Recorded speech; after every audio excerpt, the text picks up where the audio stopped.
Hello and welcome to Aditya classes, where we have been talking about game theory these days. Up till this point, we have talked about stable games and unstable games. Stable games have a saddle point, so there are pure strategies. Unstable games, if they are of size 2 by 2, we can solve them using algebraic method or Odament method to get a set of mixed strategies. Then if there are larger games and you are able to reduce them using dominance or mixed dominance or average dominance, and you are able to reduce them to a size of 2 by 2, then again you can solve them using algebraic method or Odament method. But if your game remains to a size of 2 by n or m by 2, then you can solve it using graphical method or method of subgames. What do we do with games that are of size m by n and they cannot be reduced further? So that is what we will be talking today. In previous lecture, we saw an approximate solution using iterative method of an unstable game of size m by n. Today we will try to solve an unstable game of m by n using simplex method. So what we will do is, we will formulate this game as an LP. Formulating a game as an LP, that is a linear problem. If I am able to formulate my game as a linear problem, then I can go ahead and solve it using simplex method. Formulating a game as an LP and solving it using simplex. So the idea is, whenever you have a game of size m by n which is unstable and you are not able to solve it further, you can either go for approximate solution or you can formulate it as an LP and solve it using simplex method. Now let us go ahead and formulate it. While we are formulating it, let me assume that strategy B1 has a probability of being selected x1, x2 is the probability of being selected, B2 being selected, and x3 is the probability of B3 being selected. Now let us create an analogy so that the formulation is easy for us. That analogy comes from here. Let us say it is 2, 1, 2, 5 and 7. So let me check if we had this kind of game and if it is stable. So minimum, minimum, maximum, maximum, maximum, minimum. So definitely it is not a stable game. Now if it is not a stable game, then how do we solve it? We solve it using Odament method. Odament method suggests that 5 minus 2, 3, 7 minus 1, 6. 7 minus 2 is 5, 5 minus 1 is 4. So we get 6 by 9, 3 by 9, 4 by 9 and 5 by 9. Fine. This is our Odament method. Now how do we find out value of game? Look very carefully. Value of game is 4 by 9 multiplied by 7. 4 by 9 multiplied by 7. What have I done? I have taken the odds and multiplied them to return. Respectively, taking another odd and multiplying it to another return. 5 by 9 multiplied by 1.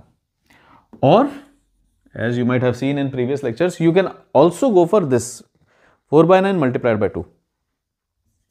4 by 9 multiplied by 2 and 5 by 9 multiplied by 5 plus 5 by 9 multiplied by 5. So you can go for either route. This gives me a value of 28 by 9 plus 5 by 9, giving me 33 by 9. This will give me a value of 8 by 9 plus 25 by 9, making it again 33 by 9. So the idea is, you can pick either this combination respectively or you can pick this combination respectively. What I am doing? I am adding the probability to return. And this is equal to P. Can I not say that this will be less than or equal to V? I can even say that it will be less than or equal to V. In our case, it is equal to V, obviously because I am getting the best strategies.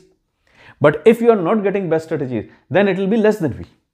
It can never be more than V, because V is the best possible value. It is the maximum, it is the optimum game value. At most, I can reach V. At most, this calculation that I am making can be equal to V. Otherwise, it will fall short of V. Because if it can be better than V, then definitely my V will be stuck at that best value. So whatever V I am finding out, it is the best value. So whatever combination, random combinations of x1 and x2 that you are trying, these random combinations will at most yield you V. When x1 is equal to 4 by 9, when x2 is equal to 5 by 9. In that case, it will give you V. If you put any values of x1 and x2, it will give you a value inferior than V. So it will be less than V. This is a very important concept to understand. That whatever odds you are getting over here, at most they can get you V. If they are the best combination, they will get you V. They'll get you a game value equal to V, as 4 by 9 and 5 by 9 are getting me. If I make it 3 by 9 and 6 by 9, let me check, what do I get?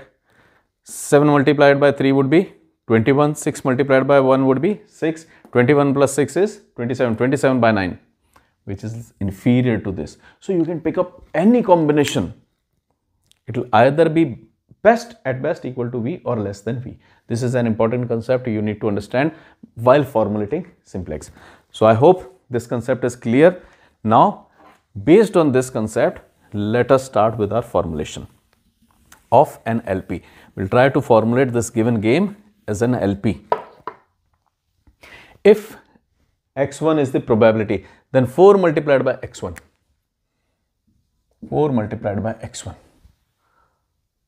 plus this, I am taking this first row, 4 multiplied by x1 plus 1 multiplied by x2 plus 1 multiplied by x2 minus 3 multiplied by x3 minus 3 multiplied by x3 should be less than or equal to V.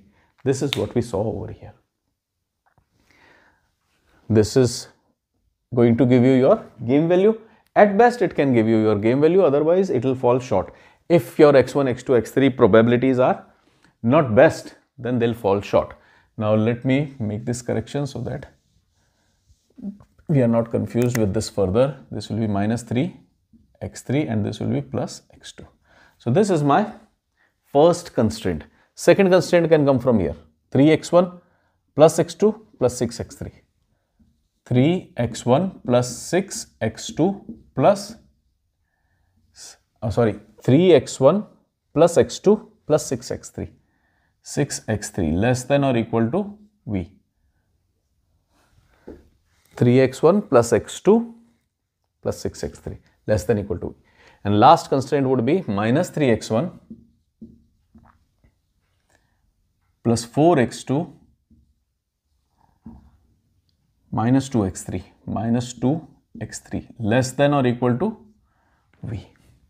So these are three constraints, and yes, I also know that x1 plus x2 plus x3 will be equal to 1. So these become my constraints, and this is my condition to keep these constraints in check, because x1, x2, x3 are probabilities. Sum of x1, x2, x3 will always be equal to 1. Now if I try to go ahead and solve it, and yes, of course, x1, x2 and x3 should be greater than or equal to 0. So this is my linear formulation for now. But when I go ahead and try to solve it, this less than V, this less than V, now this is creating a confusion. What will be my IBFS? My IBFS will be a variable. So my final solution again will be in terms of a variable. So what I'll do is, I transform this basic formulation, dividing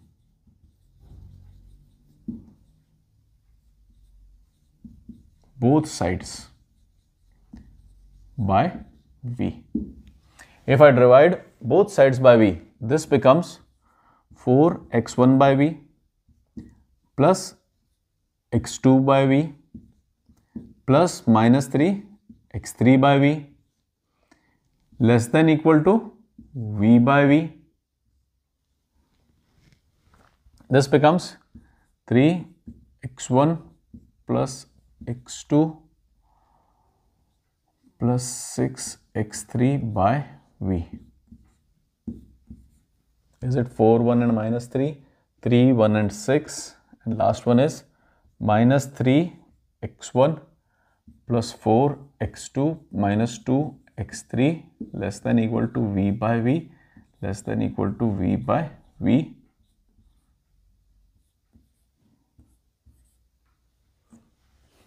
So these three constraints change to this, and this becomes x1 by v plus x2 by v plus x3 by v is equal to 1 by v.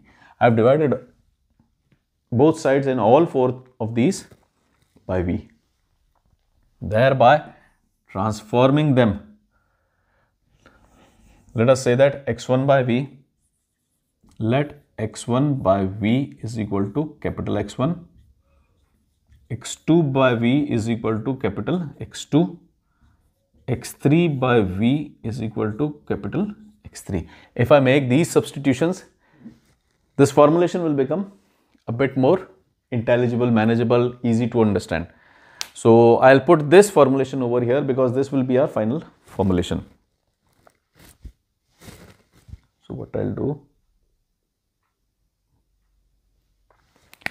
this will become 4 x1 because I have put x1 by v as x1 capital X1. This will become plus x2 minus 3 x3 less than equal to 1.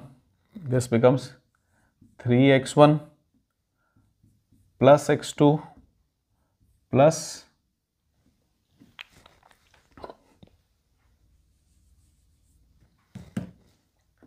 plus 6x3 less than equal to 1. Last one would be minus 3x1 plus 4x2 minus 2x3 less than equal to 1. And this is x1 plus x2 plus x3, 1 by v is equal to this thing. Now if we see, we are trying to minimize v in this case because this is a formulation for b. We have odds for b, we have probabilities for b. So we are trying to solve this question for b. If we are trying to solve this question for b, then we will try to minimize v. In order to minimize v, in an effort to minimize v, what we'll do is we'll maximize this thing. So let this thing be. So the idea is, because this formulation is for b, these are the probabilities for b, these are the probability of picking any strategy for b. So this is a solution for b. B will try to minimize the value of v. And if we minimize the value of v in this case, in turn, we are trying to maximize the value of 1 by v. So this becomes my objective function, that is z max is equal to x1 plus x2 plus x3. So this is your final formulation, of course with x1, x2 and x3 all greater than equal to 0. This is my final formulation. This is formulating a game as an LP. This is linear problem formulation for my given game. Next, what we can do is we can go ahead and solve it. So I'll remove this because we'll need this space. So we'll just go ahead and solve it. From this, you can go ahead and find IBFS, you can formulate an initial table. I'll just make that initial table and final table so that we can compare our final solutions. I'm assuming that we know how to solve a linear problem using simplex. x1, x2, x3, these all are less than, so you'll be having s1, s2, s3,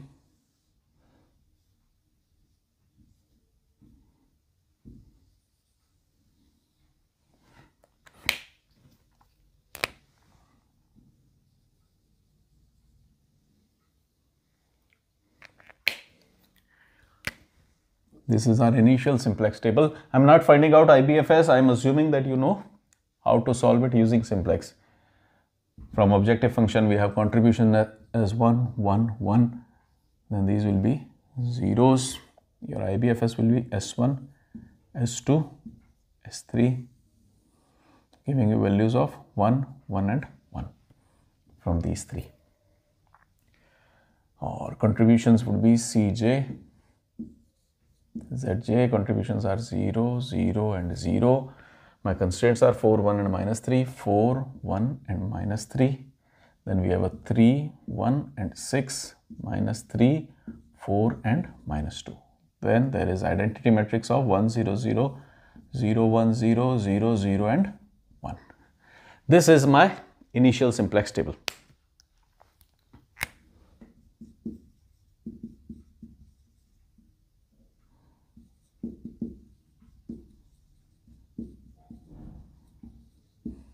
Sorry, TABLE.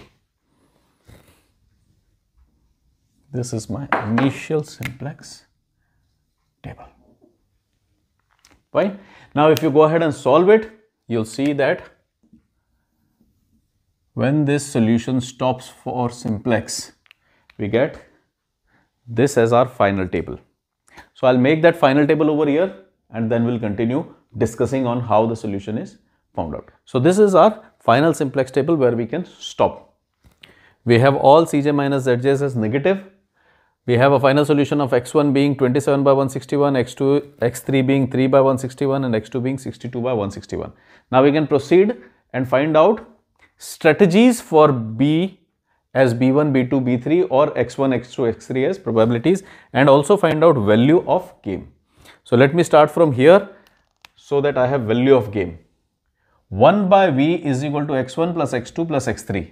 We have 1 by V is equal to x1, 27 by 161 plus x2, 62 by 161 plus x3, which is 3 by 161, making it, you get 27, 62, 69, 89, 92 by 161. So it is 30, you get 92 by 161. 1 by V is 92 by 161, implies V is 161 by 92. So value of game I have determined to be 161 by 92. This is the best value of game. This is optimum value of game. Then what about strategies? What would be the probability for selecting B1, B2 and B3? It is x1, x2 and x3. So here I can start. What is x1? x1 is x1 upon V. This was a substitution that I have made. x1 upon V. Thereby telling me that x1 multiplied by V, x1 multiplied by V would give me small x1, which in fact was my actual strategy. So x1 is x1 multiplied by V. Similarly, I can say x2 multiplied by V would give me small x2, that is strategy for B2. Finally, I can have x3 multiplied by V as strategy for B3. So x1 multiplied by V is x1. x1 is probability of selecting strategy B1. x1 is x1 multiplied by V. x1 is, capital X1 is 27 upon 161 multiplied by V. V is 161 upon 92, thereby giving me 27 upon 92. Similarly, what about x2? x2 will be capital X2. Capital X2 is 62 by 161. 62 by 161 multiplied by V is 161 by 92, thereby giving me 62 by 92. And finally, x3 would be capital X3, that is 3 by 161. 3 by 161 multiplied by 161 upon 92, giving me 3 by 92. So, these are my probabilities: 27 by 92, 62 by 92 and 3 by 92. If you check, sum of these three will be 1. 27 plus 3 is 30, 30 plus 62 is 92, sum will be 92 upon 92. So yes, I have determined what will be the strategies for, what will be the probabilities for strategy B1, B2 and B3. I have x1, x2 and x3 as these. I have value of game. Now, The issue is what will be the strategies for A?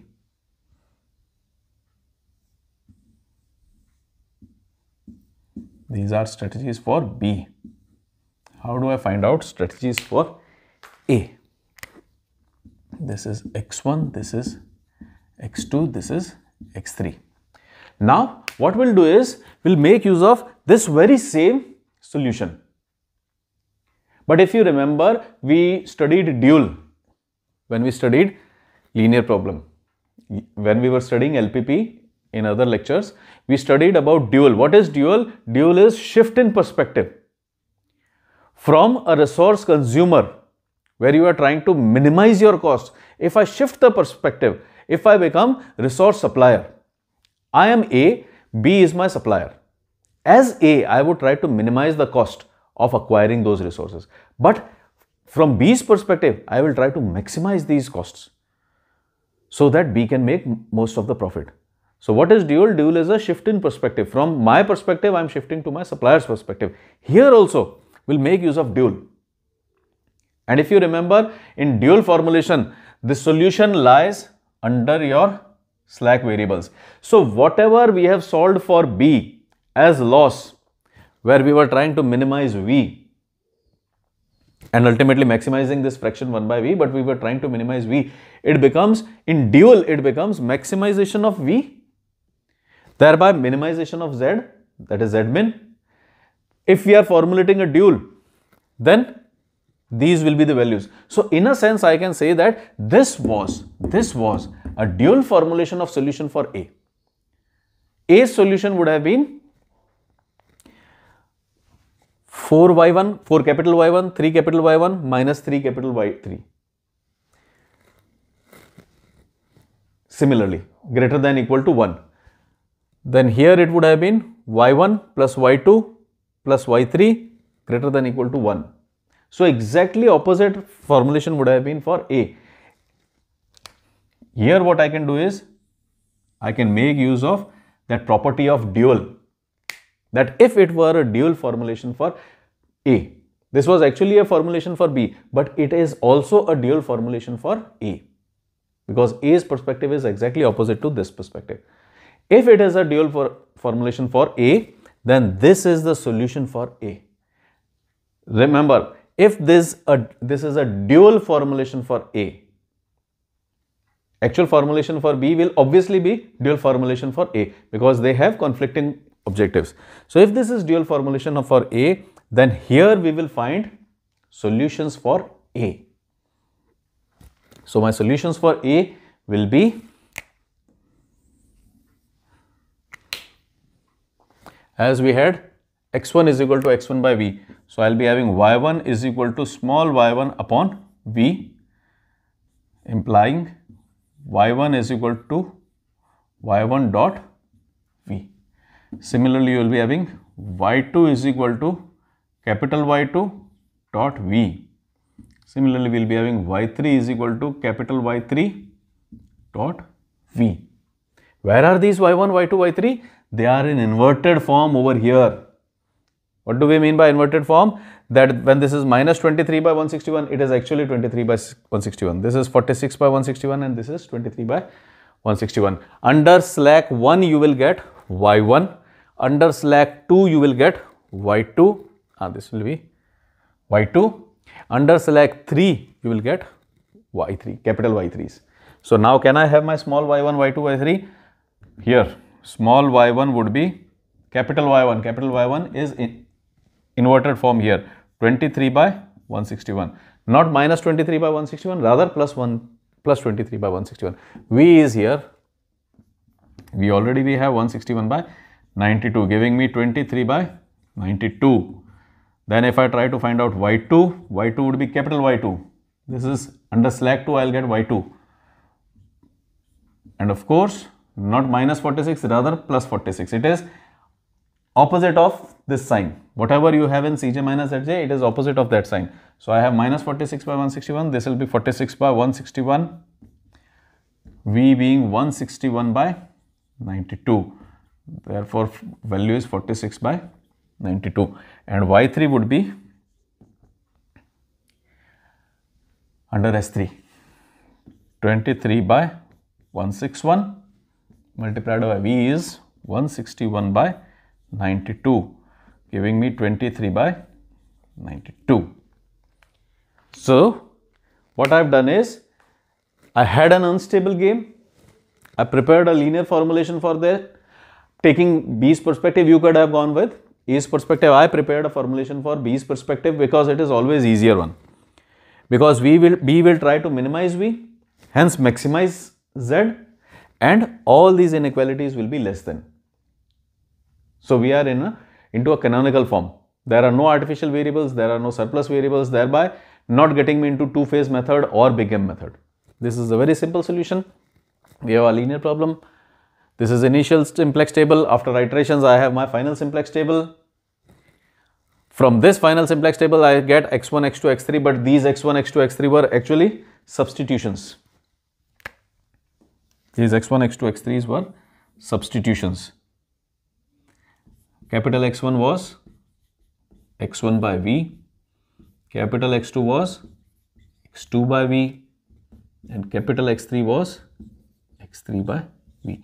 These were basically substitutions. So I decoded these substitutions. First of all, I started with this x1, x2 plus x1 plus x2 plus x3 should be equal to 1. This was my starting point. So I took x1 plus x2 plus x3 should be equal to 1 by V over here. x1 plus x2 plus x3 should be equal to 1 by V. So this was x1 plus x2 plus x3 is equal to 1 by V. Hence, if I take reciprocal, I get V is equal to 161 by 92. I got V. Then from this relation, x1 is equal to x1, capital X1 into V. Small x1 is equal to capital X1 into V. Using this relation, I had these values. Now I have my complete solution. Yes, then I took this as to be a dual formulation for A. It was a formulation for B, but it can act as a dual formulation for A. If it is a dual formulation for A, then A's solution would lie over here under slacks. So respectively, under slack 1 you will get capital Y1, under slack 2 you will get capital Y2, under slack 3 you will get capital Y3, and we have resolved them also. So now finally, can I have my complete solution in a summarized way? What will be the strategy for A? Strategy for A would be 23 by 92. In those 92 games, 23 times it should stick with A1, 46 times in those 92 games with second strategy A2, and 23 times with third strategy. This is strategy for A. Strategy for B would be, here we have 27 by 92, 62 by 92 and 3 by 92. These are strategies for B. And what is the value of game? 161 by 92. So this is solving of a game theory problem using linear problem formulation, using simplex. So this is it for our present discussion. If there are any doubts, you can leave those doubts definitely under comment section. We'll talk over those doubts. This is it for game theory. Until we meet next time, do take care. Thanks for watching. Bye-bye.